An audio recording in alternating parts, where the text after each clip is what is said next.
La cybersécurité est clairement un sujet hyper important de toutes nos applications. Il est nécessaire d'y avoir une approche end-to-end, mais il est complexe d'avoir cette approche complète quand notre application s'exécute dans des systèmes dont nous n'avons pas le contrôle. Mobile, desktop, les devices se multiplient et tout ou presque aujourd'hui peut se faire dans un navigateur. Mais alors, ces navigateurs sont-ils notre plus grosse faille? Faut-il quitter le navigateur et surtout, à quoi faut-il être vigilant? Pour répondre à ces questions de navigateur, je ne reçois pas Christophe Colomb, mais il s'y connaît en exploration. Alain, bonjour. Salut Bruno. Cosa Vostra.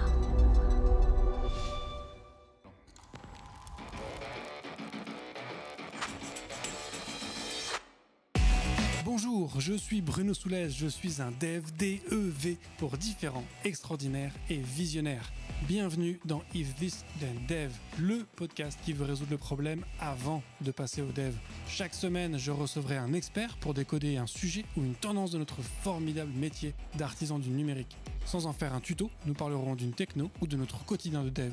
Une discussion sans boucle, sans condition, mais compilée, afin d'en comprendre tous les éléments avant de passer au dev. Ce podcast est une production Cosa Vostra, où nous codons comme nous accompagnons nos clients, en étant différents, extraordinaires et visionnaires. Alors Alain, est-ce que tu pourrais te présenter pour les quelques personnes qui ne te connaîtraient peut-être pas? Ouais, donc Alain Movat, je suis responsable recherche et développement chez Orange Cyberdéfense en Suisse. Ça fait maintenant un peu plus de 15 ans que je travaille dans le domaine de la cybersécurité, principalement dans la sécurité offensive, comme on dit. Donc je fais des tests d'intrusion où on cherche les vulnérabilités, on les exploite, on essaie de démontrer le risque que ça a pour une entreprise ou pour une application avant que ce soit exploité par d'autres personnes, quoi. Ok. Tu as toujours été dans le domaine de la cyberattaque ou tu as changé un peu de... Alors, au tout début, quand j'ai commencé, il n'y avait pas forcément juste la partie cyberattaque. On faisait de la cybersécurité, donc je faisais aussi de la mise en place de solutions, un peu Ok. de défense et autres. Mais je me suis très vite tourné vers la partie offensive parce que c'est celle qui m'intéressait le plus. Ouais, donc ça fait longtemps que je fais ça maintenant. Ok. Comment est-ce que tu es tombé dans ce monde-là? Donc vraiment un peu par chance, c'est vrai quand j'ai rendu mon projet de master à l'époque, je suis tombé sur une affiche du concours Insomniac. Ouais. Donc c'est le concours de piratage informatique qui avait lieu à la cafétéria de CRT, c'est la boîte qui organisait ça à l'époque. Et je me dis, bon, ça a l'air marrant, je suis allé avec un ou deux potes et puis on a trouvé ça cool. J'ai postulé à l'entreprise genre 2 jours après et ils m'ont pris dans la foulée. Et puis ça fait maintenant plus de 15 ans que je travaille là-bas. Ça Ok. a été racheté il y a 2 ans par Orange et puis maintenant ça continue bien, quoi. Ok, canon. Donc tu es aujourd'hui chez Orange Cyberdéfense. Et donc Orange Cyberdéfense continue à maintenir cet événement, cette conférence Insomniac? Exactement, ouais, on continue à faire ça tous les ans. On a eu 2 ans à cause du Covid, on n'a pas pu faire. Ouais. Mais oui, chaque année, maintenant, c'est généralement en mars. Donc l'année prochaine sera mi-mars, je ne sais plus les dates exactes. Et ça n'a pas simplement grandi depuis le temps. C'est vrai qu'à l'époque, il y avait 50 personnes à la cafétéria du coin. Maintenant, on est à l'EPFL, dans une grosse centre de conférence. Mhm. On a plusieurs milliers de personnes qui viennent sur les 2 jours de conférence. On a des workshops, des trainings sur les jours d'avant. Et ben, le clou de l'événement, je dirais, c'est toujours le concours qu'on organise Ok. le vendredi soir qui continue jusqu'à samedi matin à 5 ou 6 heures, d'où le nom Insomniac aussi. Ouais. Où on a 600 à 700 participants qui viennent un peu n'importe où dans le monde pour essayer de résoudre quelque part les épreuves que nous on fournit, quoi. Et est-ce que désormais, maintenant, par rapport à l'époque où toi tu y es arrivé pour la première fois, est-ce que tu crois qu'aujourd'hui, il faut déjà avoir quand même un certain bagage technique pour prétendre à quelque chose sur ce salon? Alors je pense que oui, je crois que ça s'est pas mal professionnalisé, si on peut, Ouais. si on peut dire ça. C'est vrai qu'à l'époque c'était un peu peut-être YOLO, où on pouvait faire plus ou moins tout et n'importe quoi, c'est un peu le Far West. Mais c'est beaucoup professionnalisé depuis, il y a des formations, des certifications, et c'est vrai que ça peut même être plus difficile maintenant de trouver une place si on n'a pas déjà un quelque chose pour rentrer, quoi. C'est pas Ok. juste avec un bagage juste informatique, on va pas tout d'un coup se dire, ah ben je vais faire du pen test. Ça demande, au final, c'est souvent une passion pour les gens, c'est Hmm. essayer de creuser, comprendre pourquoi il y a une vulnérabilité, comment l'exploiter, et puis je sais pas si c'est malheureux, mais c'est pas forcément quelque chose qu'on apprend à l'école pendant les Ouais. études. Donc on doit se renseigner en dehors pour apprendre comment ça fonctionne. Donc c'est on est passionné. Parce que tu vois, il y a une question qui revient souvent quand je fais des épisodes autour de la cybersécurité, que je reçois des gens Mhm. comme toi, donc des professionnels qui travaillent dans des Orange Cyberdéfense ou ce genre d'entreprise où il y a beaucoup de pentests qui sont réalisés. Une question qui revient souvent, c'est comment on fait pour intégrer ce monde-là? Parce que, donc moi forcément, tu le sais, je suis écouté par beaucoup de Mhm. développeurs. Le monde de la sécurité, c'est quand même pour beaucoup, ou en tout cas certains, certaines, un monde qui fait un peu rêver. Tu vois, on se dit qu'il y a quand même un niveau de complexité qui est intéressant, on a envie de s'y frotter. Mais il y a toujours cette question de comment on fait, parce qu'il n'y a pas de formation vraiment aujourd'hui, tu n'as pas d'école spécialisée en cybersécurité, donc comment on fait pour mettre un pied là-dedans? Alors, les écoles, il commence à y en avoir quelques-unes quand même qui ont des masters en cybersécurité ou des cursus plus cyber, mais ça fait que quelques années que ça existe, pour être honnête. Alors, parcours que moi j'ai eu, que beaucoup de gens au final dans mon équipe ont eu, c'est au travers justement des concours, de ce qu'on appelle les CTF, les Capture the Flag, où on apprend à exploiter les vulnérabilités, on apprend à les chercher, et du coup, si on est bon, on se fait assez rapidement un nom, et puis ça attire les boîtes comme les nôtres. Et forcément, on rencontre aussi pas mal de monde pendant ces concours, vu que souvent c'est sur site, donc on voit les autres équipes, on discute, et puis ça permet de réseauter aussi un petit peu. Donc je dirais que c'est un bon moyen de rentrer dans le domaine sans forcément connaître quoi que ce soit à la base, juste pour aller voir à quoi ça ressemble. Okay. Et même si au final on fait rien sur la soirée, on n'a rien réussi à résoudre, derrière toutes les équipes généralement postent les write-up, les solutions qu'eux ont fait pour chacun des challenges. On se dit, j'ai raté ça, ok, ça c'est comme ça, et puis ça permet d'évoluer et d'apprendre assez rapidement, donc c'est assez cool. Donc ce que tu recommandes, c'est donc déjà le côté un peu networking que ça apporte, mais surtout, en fait, faut se confronter au domaine et il faut essayer d'en faire un peu, je vais pas dire gratuitement, mais en tout cas de son côté pour compenser des lacunes de formation qu'il pourrait y avoir à droite à gauche. Alors je pense, comme beaucoup de métiers, au final, il faut faire de la pratique. Ouais. Et même, voilà, il y a les cursus maintenant qui existent à l'école. Je pense que si on n'a pas pratiqué un petit peu à côté, alors c'est possible, mais ça prendra un petit peu de temps pour s'y mettre. Et du coup, il y a vraiment toute une communauté autour de ces tournois, de ces CTF, qui a beaucoup grandi au fil des années. Okay. Donc ça permet de commencer. Il y a des équipes qui se forment un peu partout dans le monde. Donc il faut trouver une équipe sympa et où les gens, généralement, sont plutôt un environnement assez sympa. Ils aident aussi les gens pour évoluer sur les différents domaines. Donc avant qu'on commence à enregistrer cet épisode, donc tu me disais qu'il y avait quand même une grosse part de ton temps qui est consacré à de la veille. Donc j'imagine que c'est aussi une nécessité si on veut rentrer dans ces milieux-là. Une question que j'avais sur cet aspect de veille, et de manière plus générale sur cette connaissance de la techno, en dehors du temps que tu passes en mission, est-ce que tu penses que tu passes plus de temps à essayer de voir que d'autres attaques ont été pensées par d'autres personnes, ou est-ce que tu passes plus de temps à décortiquer les technos pour essayer de trouver toi des méthodes d'entrée? Alors ça c'est super question. Je pense que c'est aussi quelque chose qui évolue avec le temps. Au début, je pense que la majorité du temps est passée à décortiquer ce que d'autres personnes ont déjà fait pour essayer de comprendre comment ça fonctionne. Et au fil du temps, on a de plus en plus envie de trouver ses propres techniques, techniques d'attaque, techniques de contournement, ce qui est beaucoup plus difficile en soi à faire que de lire ce que d'autres font. Mais c'est la partie la plus intéressante. C'est vraiment ce que j'essaie aussi de driver chez nous, la partie recherche et développement, où on veut justement trouver des nouvelles techniques d'attaque, des nouvelles vulnérabilités, des choses comme ça. Donc mais c'est probablement beaucoup plus difficile à faire que juste se renseigner sur ce que font les autres, clairement. Oui, surtout que les technos aujourd'hui sont quand même beaucoup plus complexes que ce que c'était il y a 10 ans, 15 ans, 20 ans. Enfin, plus tu remontes. Donc effectivement, chaque attaque est plus complexe que celle d'avant. Alors ça a beaucoup évolué, effectivement. Après, la complexité apporte aussi souvent beaucoup de faiblesses aussi, des choses, des incompréhensions, des choses que les gens ne comprennent pas forcément quand ils les mettent en place, ce qui laisse la porte ouverte à pas mal d'attaques aussi.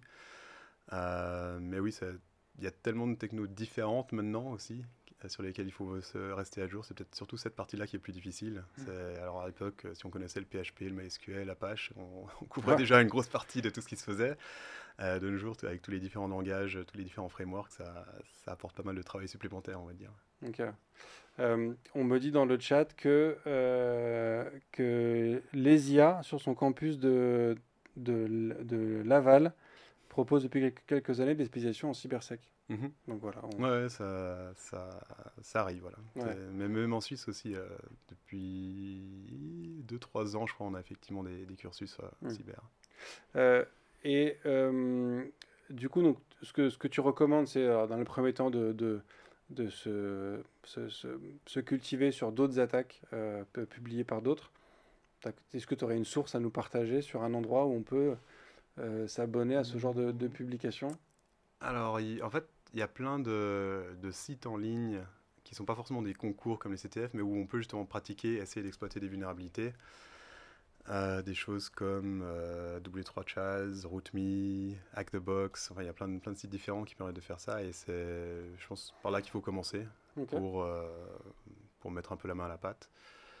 Et certains des sites sont plus axés sur orienter, guider les gens pour apprendre et d'autres sont plus là pour se mettre à l'épreuve et voir si on a appris quelque chose après. Donc voilà, faut trouver celui qui va bien, mais il y en a pas mal, je Il les y ai a de pas quoi tous faire. en tête maintenant.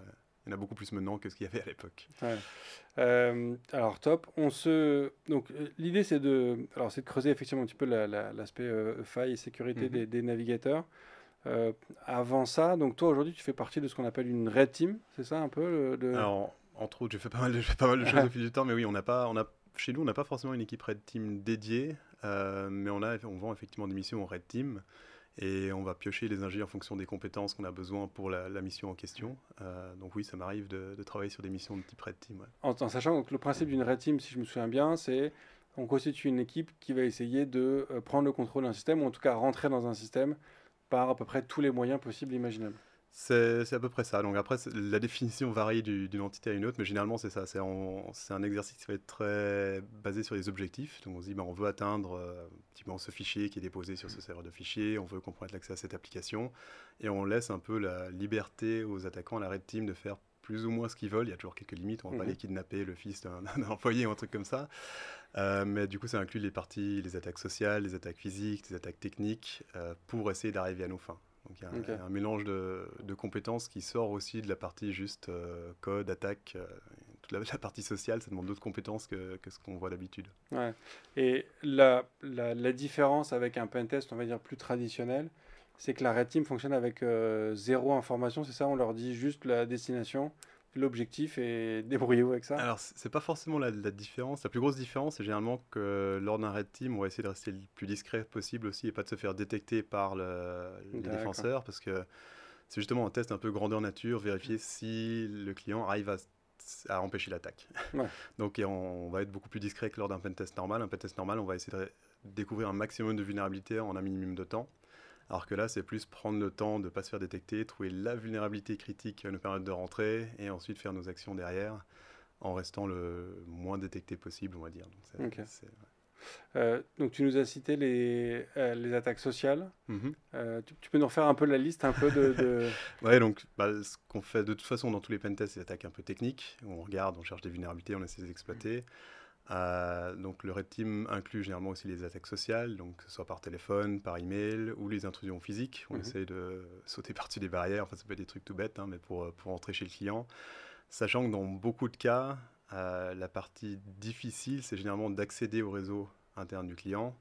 Et malheureusement, dans beaucoup de cas, une fois qu'on a cet accès-là, ça va très vite, on compromet tout très rapidement. Alors, Est-ce que vous faites l'essai tout bête de rentrer avec une échelle dans le bâtiment? alors, Tu sais, à ce qui paraît, quand tu portes une échelle, les gens te laissent rentrer, en fait, ils supposent que tu as des alors, pas travaux à faire. forcément une échelle, mais une boîte ou quelque chose, Ouais. une imprimante, oui, c'est choses. Les gens sont bienveillants dans beaucoup de cas et veulent aider. Donc, si vous voyez quelqu'un qui a besoin d'aide pour rentrer, c'est malheureux pour la sécurité, mais je comprends aussi le réflexe qu'il y a derrière. Et du coup, c'est souvent beaucoup plus facile d'entrer physiquement. Des fois, il n'y a même pas besoin, il faut suivre quelqu'un et faire Ouais. ce qu'on appelle du tailgating et ça fonctionne très bien, quoi.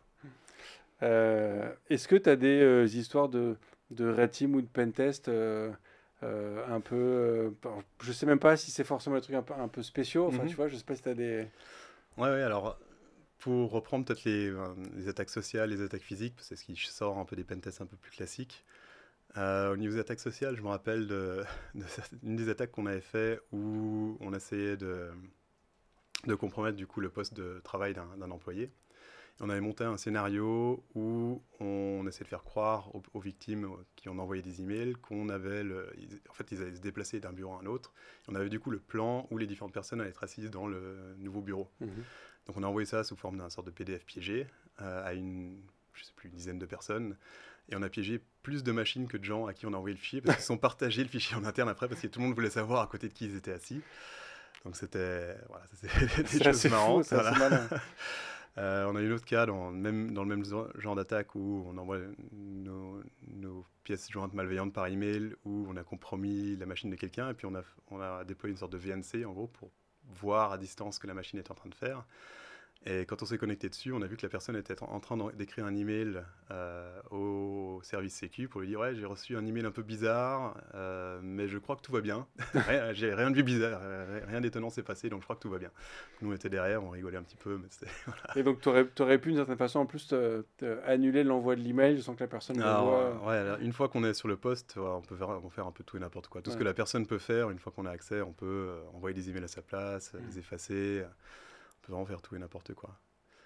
Et est-ce que en 2023 ou 2024, donc aujourd'hui tu es chez Orange Cyberdéfense, est-ce que tu as plus souvent des clients qui au final sont bien sécurisés et tu te dis, bon, au final, il y a des petits failles, il y a des petits problèmes, mais globalement, bien joué? Ou est-ce qu'au contraire, c'est plus souvent, attention, là, c'est la porte ouverte, quoi. C'est une bonne question. Je me suis souvent posé la question de savoir est-ce que déjà, de manière générale, la cybersécurité est meilleure de nos jours qu'il y a 10 ou 15 ans. Je pense qu'en définitive, la réponse c'est oui. Parce que si je retournais 15 ans en arrière avec tout ce que je connais maintenant, ce serait la porte ouverte partout. Donc je pense qu'on a quand même pas mal évolué. De manière générale, je pense que les entreprises sont mieux protégées maintenant. Mais c'est encore très variable d'une entreprise à une autre. Okay. On voit très vite, si on vient pour la première fois faire un test d'intrusion, on peut plus ou moins écrire le rapport déjà à l'avance. On sait exactement quelles sont les vulnérabilités qui vont être présentes, parce que c'est toujours les mêmes, les gens ont les mêmes systèmes, donc c'est à peu près tout le temps la même chose. Okay. Et est-ce que donc ça fait quoi? Ça fait 15 ans que tu fais ce métier, tu me disais? Ouais, à peu près. Ouais. C'est quoi l'évolution que tu vois dans la complexité des failles restantes ou des attaques Alors, j'aime bien parler notamment sur la partie web, sur cette partie-là, parce que c'est vrai qu'à l'époque, les vulnérabilités qu'on voyait tout le temps, c'était les vulnérabilités d'injection. Injection SQL, il y en avait sur à peu près tous les sites. Et ça a pas mal évolué parce que de nos jours, la plupart des frameworks de développement, quelque part, font tout pour empêcher que les développeurs puissent faire faux. Donc on assainit de base les données, on empêche qu'on puisse injecter directement dans les requêtes et des choses comme ça. Donc on a de moins en moins de vulnérabilités de type injection. Et on voit beaucoup plus maintenant de vulnérabilités autour de tout ce qui touche au contrôle d'accès. Parce que c'est quelque chose que les frameworks ne peuvent pas forcément gérer pour le développeur. Savoir qui peut faire quoi dans l'application, qui peut accéder à quelles données, ça reste quand même au développeur de déterminer et à valider vraiment côté serveur à chaque fois. Et donc on voit vraiment un shift de tout ce qui est injection vers plutôt contrôle d'accès. Et tout ce qui est mise à jour, comme tout le monde utilise les frameworks, tout le monde utilise les mêmes frameworks. S'il y a une vulnérabilité dans le framework, ça affecte tout le monde. Donc d'où l'importance de le mettre à jour dès qu'il y a des mises à jour. Et des problèmes au niveau de la configuration des frameworks aussi. Enfin, je dis framework, mais ça touche un petit peu tout. Donc, le problème de configuration, de mise à jour et de contrôle d'accès, c'est vraiment les trois choses principales qu'on détecte de nos jours. Quoi. Ouais, d'avoir trop souvent des systèmes qui sont en configuration par défaut, alors que 3 paramètres de changer, ça aurait été... Ouais, alors les configs par défaut, c'est fait pour être fonctionnel dans tous les cas. Et malheureusement, c'est pas ce qui va apporter la sécurité. Et je pense que malheureusement, je vais pas forcément critiquer une entreprise plus qu'une autre, mais Microsoft a un gros historique là-dedans où les configs par défaut de Windows, l'Active Directory sont malheureusement pas sécurisés du tout. Ouais. Et c'est une des raisons pour lesquelles en pentest, on peut dérouler toujours les mêmes attaques chez tout le monde parce que c'est configuré par défaut malheureusement et les gens pensent que c'est sécurisé alors qu'en fait pas du tout. Et est-ce que j'ai l'impression que tu vois, quand tu parles de ces attaques sociales ou des intrusions physiques où au final c'est encore une fois une sorte, tu vois, le fait d'arriver avec une imprimante dans les mains, c'est encore une fois, c'est un peu un biais sociétal, humain, qu'en fait on veut aider quelqu'un qui a les mains chargées et qui peut pas ouvrir la porte. Est-ce que j'ai l'impression qu'on a de plus en plus de ce type-là d'attaque, et est-ce que c'est aussi parce que techniquement c'est devenu tellement complexe qu'en fait c'est plus facile de se rabattre sur la facilité de tromper un être humain? Alors, je pense clairement pour tout ce qui est attaque par email et autres, je pense que les intrusions physiques, ça reste quand même moins facile à mettre en place parce que déjà, il faut être présent sur site. Alors, on en entend parler peut-être plus parce que c'est plus drôle à expliquer, mais ça reste quand même une minorité de ce qu'on fait. Mais les attaques sociales par email, où on convoque une personne d'aller cliquer sur un lien pour entrer son mot de passe, il n'y a pas besoin que ça fonctionne chez tout le monde, il suffit qu'une personne se fasse savoir pour que ça nous donne un premier accès, et c'est effectivement généralement beaucoup plus facile à faire que de trouver la petite vulnérabilité qui permet de rentrer autre part. Okay. Donc il y a effectivement du vrai là-dedans. Alors, si on parle donc des navigateurs qui sont aujourd'hui peut-être l'application la plus utilisée par tout le monde à travers le monde, j'avais même vu il y a quelque temps un journaliste qui disait qu'il n'y avait plus de sens de faire un débat, est-ce qu'il faut mieux être Mac ou PC? Parce qu'en fait, comme tu fais tout dans ton navigateur, qui en général est Chrome en plus, Mhm. en fait, quelle que soit la plateforme que tu as derrière, on s'en fout un peu. Euh, et c'est ce que je disais un peu en intro. Nous, en tant que dev, on a quand même des obligations, en tout cas, on devrait avoir des obligations de sécurité qui sont assez fortes, mais on a quand même des outils qui sont